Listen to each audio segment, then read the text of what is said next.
আল্লাহ বলে এই জমিনটা আমি পুরায়া তামা বানায়া দিব। এই জমিনের মধ্যে যত পানি আছে পানিগুলো আমি আল্লাহ পুরায়া ছাই বানায়া দিব। যেদিন কিচ্ছু বলতে কিচ্ছু থাকবে না,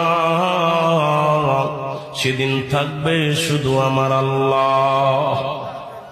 আজকে কার জন্য সুদ খাও, কার জন্য ঘুষ খাও, কার জন্য ব্যভিচার করো, কার জন্য অন্যায় করো রে মন, কার জন্য তোমরা এত বাহাদুরি করো। আরে আজকে একটা কথা বলতে গেলে কষ্ট হয়। এই জমিনটা আল্লাহ পুরায়া তামা বানায়া দিবে। এই জমিনের মাটিগুলো পুড়ে হবে তামা, এই জমিনের যত পানি আছে পানিগুলো পুড়ে হবে ছাই। এই দুনিয়ার মধ্যে কিচ্ছু যেদিন থাকবে না, ওই তুরস্কের কত বাহাদুর, কত টাকাওয়ালা মিনিটের মধ্যে 30